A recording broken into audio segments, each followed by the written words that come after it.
where we ought to have reached.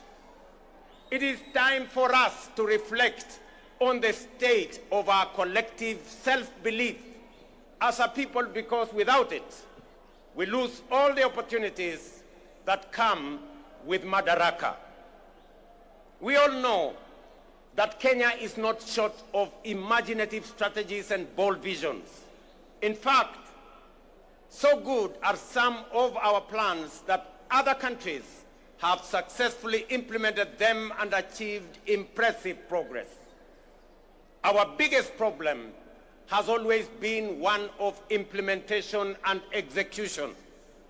The faith to believe in our plans for change, the courage to execute, and the patience and focus to get it done. Some do not believe that we deserve the good that comes with positive change. Others think we are too poor or even in the wrong part of the world.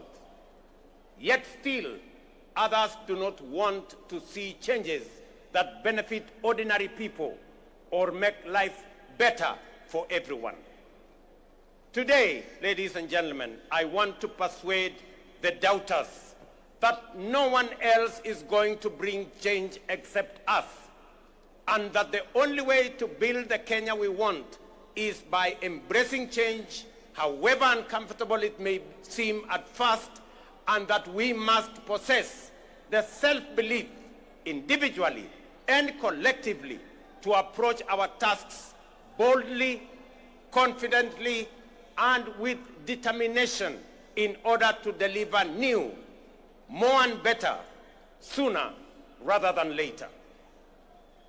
Ladies and gentlemen, over 2.5 years ago, we embarked on an ambitious journey of national renewal powered by the bottom-up economic transformation agenda and rooted in the will and sovereign consent of the people of Kenya.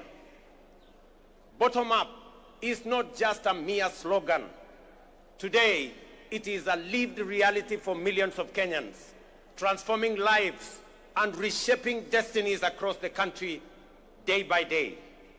This agenda is the expression of a deeper yearning among Kenyans to take control of their own fate and break free from a long history of hopelessness, dependence, and exclusion. This renewal of our commitment to deliver on the fundamental mandate of Madaraka is inspired by the enduring spirit of self-determination through which we vowed to give ourselves not only what was denied us during colonialism, but also what every citizen and every human being deserves. That is liberty, dignity, security, and opportunity. Madaraka affirms our collective faith, shared across generations of Kenyan patriots, that through hard work, innovation, and resilience, our farmers, traders, young people, workers, and professionals will rise to the occasion. With the strength of our imagination and effort, we can and must transform this nation with the imagination of our own minds and the work of our own hands. I speak to you today with a deep conviction that our country is firmly on the path to stability and progress. We have weathered turbulent times, navigated serious challenges, and through courage, policy decisions pursued with resolve, we have not only stabilized our economy, but also charted a clear course to long-term prosperity. Since August 2022, Kenya has recorded an average annual growth of an average of 5%, outperforming the global average of 3.3% and the regional average of 3.8%. Just last month, the International Monetary Fund projected our GDP to reach US dollars 132 billion. That is 17 trillion Kenya shillings, making us the largest economy in our region and the sixth largest economy in our continent. At the same time, inflation has declined sharply from 9.6% in October 2022 to 3.8% in May this year, well below our target of 5% and bringing welcome relief to households and businesses. This reflects the strength of our economic fundamentals and the impact of our bold reforms. During the same period, the shilling appreciated by nearly 20% against the US dollar, from Kenya shillings 162 to Kenya shillings 129, making it one of the best performing currencies in the world. The central bank rate has decreased from 13 to 10%, lowering the cost of borrowing and spurring private sector activity. Additionally, our foreign exchange reserves now stand at US dollars 10 billion, extending our import cover from 2.5 to 4 months. Ladies and gentlemen, the affordable housing program stands as a powerful symbol of the socio-economic transformation underway across Kenya. Last week, I had the privilege of handing over keys to the first 1,080 social housing units in the new Mukuru estate in Nairobi. As I said then, while it was a life-changing moment for the new homeowners, it was equally one of the most profound and consequential days in my political career to witness how a deliberate government policy can uplift lives, restore dignity, and offer hope to communities that have long lived on the margins of our society. Vulnerable, forgotten, and neglected. It also marked a proud milestone for Kenya and demonstrated that ambitious national programs can be successfully implemented to deliver tangible benefits to ordinary citizens and fundamentally reshape our understanding of meaningful change. To see families move from the hardship of overcrowded slums to the relative comfort of permanent homes, complete with electricity, running water, and clean cooking gas, was a powerful reminder of what pro-people policies can deliver and the great things we can achieve together when we focus our thoughts and energy on possibilities and action rather than obstacles and doubt. A little over 2 years ago, many were skeptical when we said that ordinary Kenyans can begin owning homes through a rent-to-own model using the same amount they pay in rent. Today, that bold promise is being fulfilled. We saw the joy of Cherusha Mudhoni, a mother of 3, grandmother of 4, and second-hand clothes trader from Mukuru kwa Ruben as she stepped into her new home. Here in Homabay County, the county of limitless opportunities, just 2 days ago, I had the pleasure of handing over keys to the first occupants of 110 affordable housing units at Boma Yangu Housing Estate right here in Homabay. Among the new proud homeowners, some of whom are with us here today, were Kennedy Otieno Odede, a border writer, Helen Atieno Osala, a mama samaki at the new modern fish market here in Homabay, Geoffrey Othiambo Nyasuda, a Jua Kali fabricator, and Vincent Ocheng Onyango, a security guard. The journeys of new homeowners like Cherusha Mudhoni in Mukuru, Kennedy Odede here in Homabay, and thousands of others across the country, from the dehumanizing squalor of informal settlements to the security and pride of permanent homes, stand as a powerful testament to the transformative promise of bottom-up empowerment. They prove that with vision and resolve, courage and conviction, we can lift even the most forgotten among us into lives of dignity, hope, and limitless possibility. Ladies and gentlemen, if you didn't understand what we meant by bottom-up, now you do. If you didn't believe, now you believe. And if you thought it was a fantasy, as contributors to the housing levy, you are now witnessing and making history that will be remembered for generations to come in the history of Kenya. We are firmly on course to delivering 150,000 housing units under the Affordable Housing Program, which have been under construction since September 2022, with 11,000 units already available for occupation.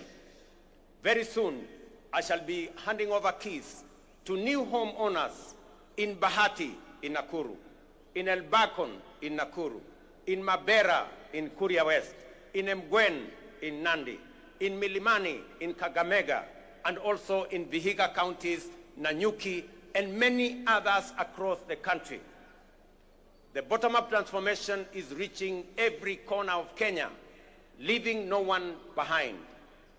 Beyond providing dignified shelter, this transformative program is driving job creation, having already generated over 250,000 jobs. It is nothing short of a nation-building revolution, uplifting lives, growing businesses, and redefining the future of work and urban living in Kenya. Fellow Kenyans, in recognition and appreciation of the sacrifice made by patriotic Kenyans through their contributions to the housing levy, I am pleased to announce today that we shall be proposing to Parliament a reform to the law that will allow any contributor to access an affordable home loan of up to 5 million shillings at a single-digit interest rate, applicable towards any housing unit in the market. This facility will also enable contributors to offset existing mortgages, offering greater flexibility in their housing journey and allowing many to significantly ease their home financing costs. These reforms will ensure that every shilling contributed to the housing levy works for the contributor, whether through access to affordable housing, home loans, or mortgage relief. Ladies and gentlemen, word is beginning to get out throughout the nation that SHA is working, by which citizens mean that the transition challenges and teething problems are now behind us, and universal health coverage is now serving Kenyans and leaving no one behind. Since the rollout of Taifa Care in October 2024, 23 million Kenyans have so far registered with the Social Health Authority, a resounding vote of confidence in our reformed healthcare model. We are now recording an average of 50,000 new registrations every day, a clear testament to the fact that Kenyans have embraced a system designed to guarantee access to quality, affordable, and dignified healthcare for all of us. In just 8 months, SHA has disbursed Kenya shillings 43 billion in claims to facilities, with 4.5 million Kenyans having received treatment fully covered by SHA since its inception. For the first time in Kenya's history, under SHA, citizens can access free emergency services in all facilities funded by the government through the Emergency Critical and Chronic Illness Fund. This groundbreaking reform is eliminating the burden of mandatory deposits demanded by hospitals, especially during emergencies. To sustain this momentum, the government has allocated sufficient resources to fully fund primary health care services. Every registered Kenyan can now access care in public and SHA-contracted facilities at no cost.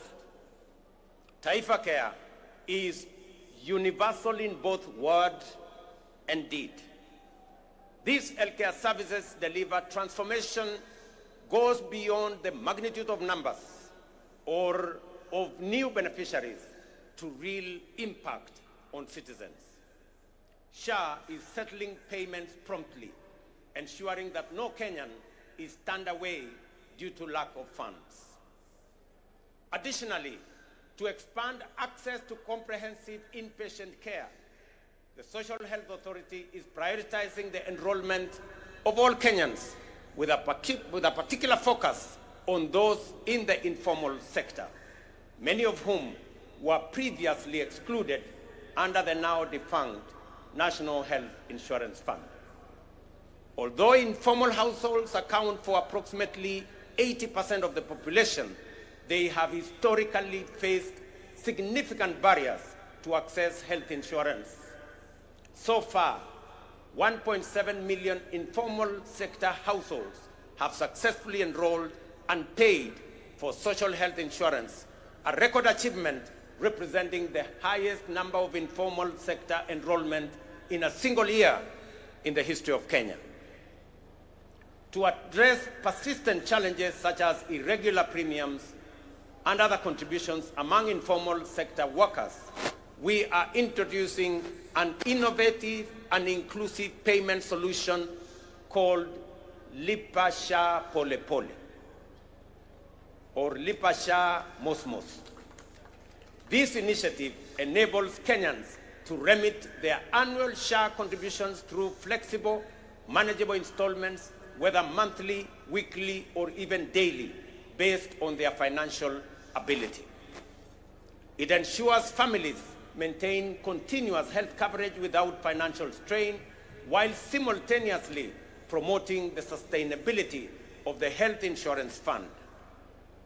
Lipa Sha Pole Pole has been made possible through a strategic partnership between the Ministry of Health, the Ministry of Cooperatives and MSMEs, mobile network operators, and financial institutions through the Hustler Fund. The system is simple and accessible to citizens. Citizens can dial *147# and follow the prompts to enroll and begin their contributions immediately. Enhancing access to health insurance, we have prioritized the availability of essential medical equipment in public health facilities, moving away from the previous managed equipment services model, which placed maintenance and service delivery responsibilities solely on county governments. We have adopted a more efficient approach under the National Equipment Supply Program. Under this new model, the national government, working in collaboration with county governments, engages directly with equipment manufacturers and suppliers to deploy critical medical equipment based on county-specific needs. Payments are made on a fee-for-service basis aligned with the gazetted SHA tariffs. This output-based financing mechanism ensures that facilities are reimbursed only for actual services rendered, thereby enhancing accountability and guaranteeing the availability, functionality, and quality of medical services across public health institutions in our republic. I urge every Kenyan to take charge of their health by enrolling with the Social Health Authority so that together we can end the heartbreaking cycle where families are forced to auction their livestock, sell their land, or part with their life's possessions just to afford medical care. No Kenyan should choose between life-saving treatment and their dignity. Let us unite to build a healthcare system rooted in dignity, equality, and compassion, a system where access to care is a right, not a privilege for a few. Ladies and gentlemen, you will agree with me, fellow Kenyans, that the remarkable progress we are making in both affordable housing and Taifa Care has been made possible by the solidarity, trust, and commitment with which Kenyans have participated in and contributed to the realization of radical positive change on an unprecedented scale. The evidence before us of real progress with real impact on people's lives should encourage and inspire us to do even more together with greater confidence and to turn Kenya into the country we all aspire to belong. I extend my deepest gratitude to millions whose housing levy contributions are restoring dignity to fellow citizens who may never have had a dream of owning a decent home.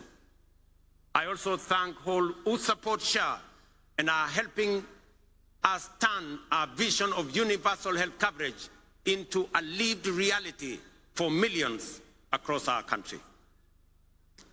Ladies and gentlemen, through strategic investments in agriculture, we are accelerating both growth and resilience in the sector.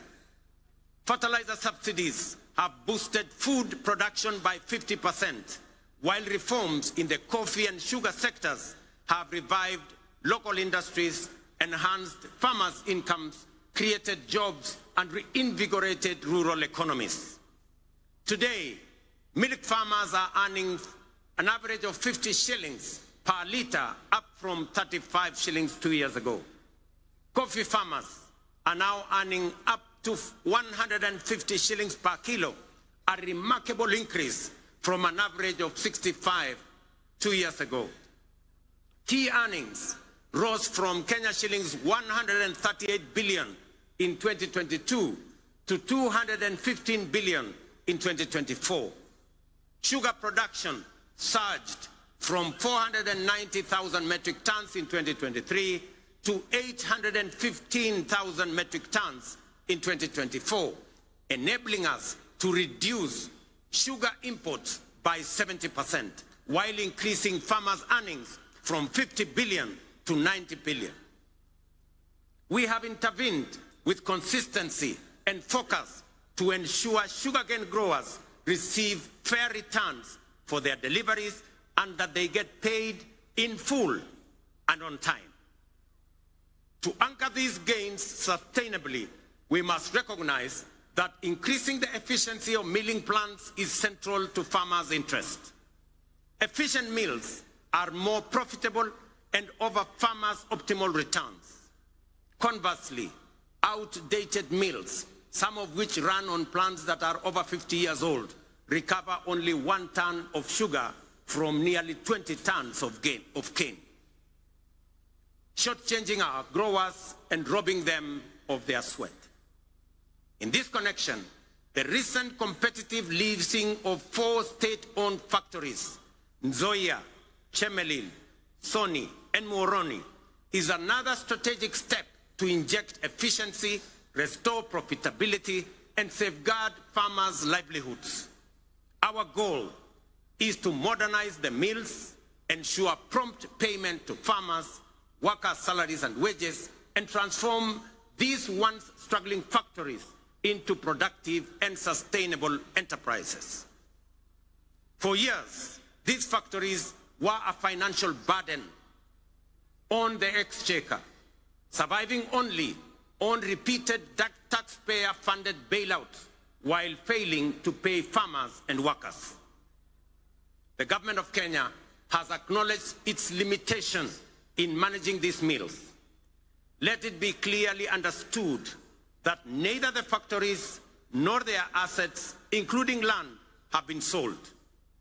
They remain public property, leased under strict terms to private sector players to deliver shared value and revive the industry for the benefit of farmers, workers, communities, the sector, and the nation. As we dedicate our efforts to nation building, we are also preparing Kenya to thrive in an increasingly competitive, complex future. This requires equipping our learners with the knowledge, skills, and mindset necessary to seize opportunities and contribute meaningfully to national development. Guided by bold recommendations from the Presidential Working Party on Education Reform, we are undertaking the most transformational shift of our education system in over 6 decades. We have successfully transitioned to a competence-based education system, moving away from rote learning towards a dynamic, skills-based approach aligned with the 21st century needs and our socio-economic goals. Our next priority is to ensure every school has infrastructure and equipment needed to support both learners and teachers. To support this transition, and respond to the needs of our growing population, we have undertaken the largest teacher recruitment drive since independence, employing 76,000 new teachers over a period of 2 years, and are on course on additional 24,000 teachers by January next year. We also have built more than 23,000 additional classrooms, easing pressure on existing infrastructure and shielding teachers and learners from the burden of overcrowded classrooms. At the tertiary level, we have revolutionized education financing through a new student-centered funding model that ensures the sustainability of our TVETs and universities while expanding access for learners. Today, students from poor families get up to 90% of government scholarships, with parents paying only a nominal fee. In recognition of the transformative power of technical and vocational education and training, in tackling pressing socioeconomic challenges such as youth unemployment, skills gaps, and poverty, the government is aggressively scaling up investment in technical training. TVET colleges enrollment is set to grow 4-fold from 500,000 last year to 2 million by the end of this year, equipping a new generation with skills and knowledge needed to drive Kenya's industrialization, innovation, and economic competitiveness. Ladies and gentlemen, to further empower ordinary Kenyans and small businesses with affordable credit, the Hustler Fund has supported over 25 million borrowers, disbursed 70 billion, and mobilized 4.5 billion in savings. It has also introduced a revolutionary credit rating system that is transforming access to finance for millions who were previously excluded from the formal financial system.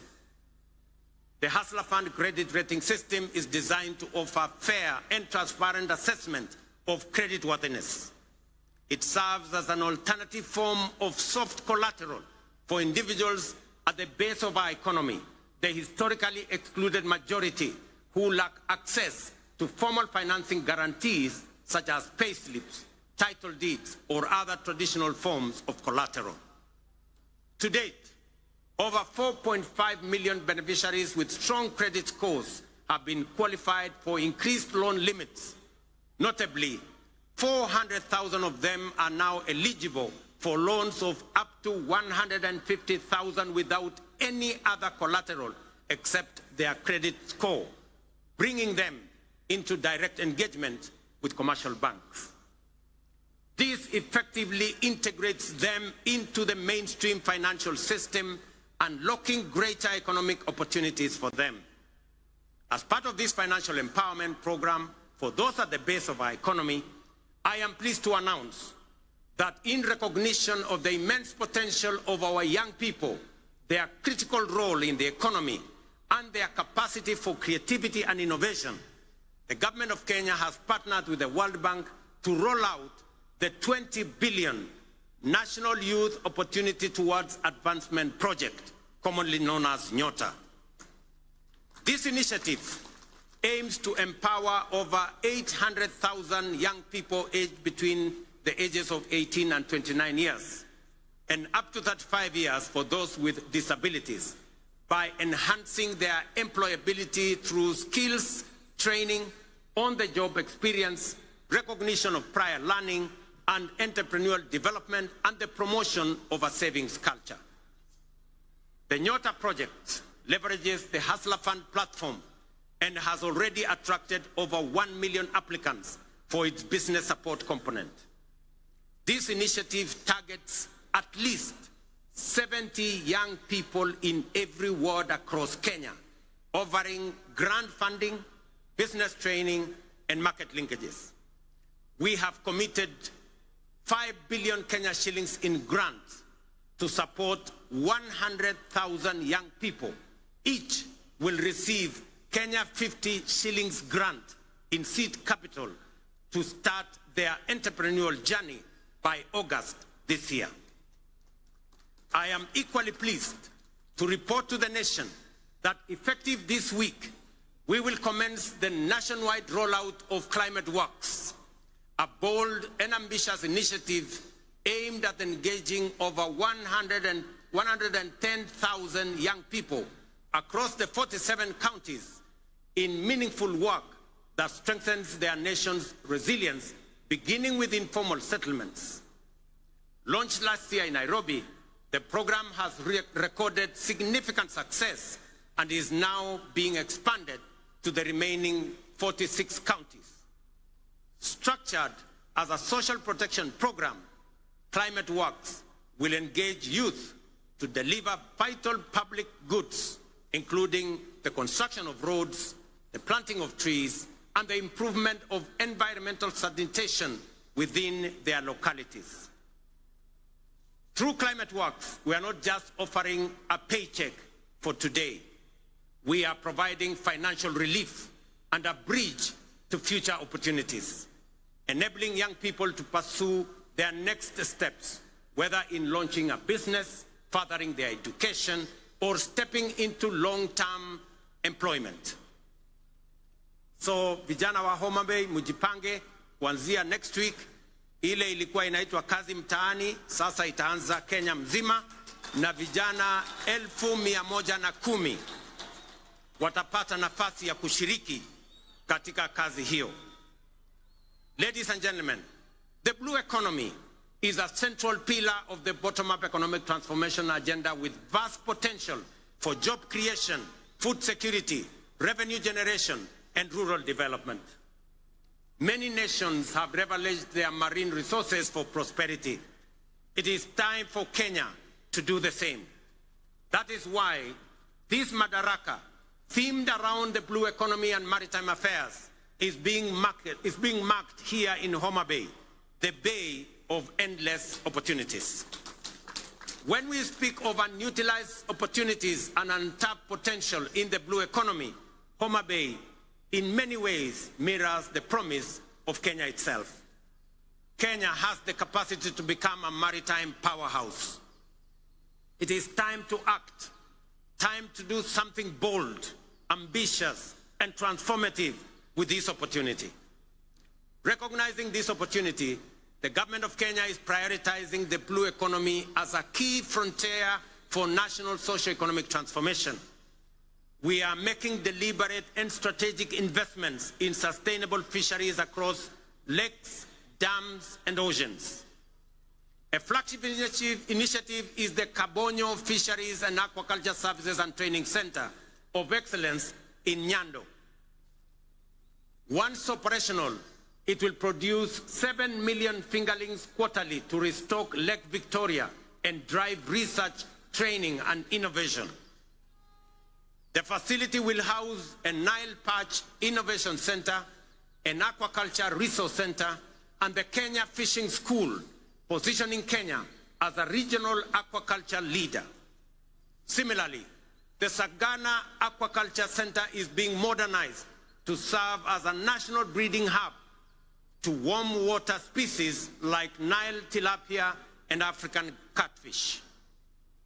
These initiatives will boost aquaculture productivity, improve nutrition, and expand livelihoods aligning with Kenya's Vision 2030 and the bottom-up economic transformation agenda to expand fish farming into arid and semi-arid regions.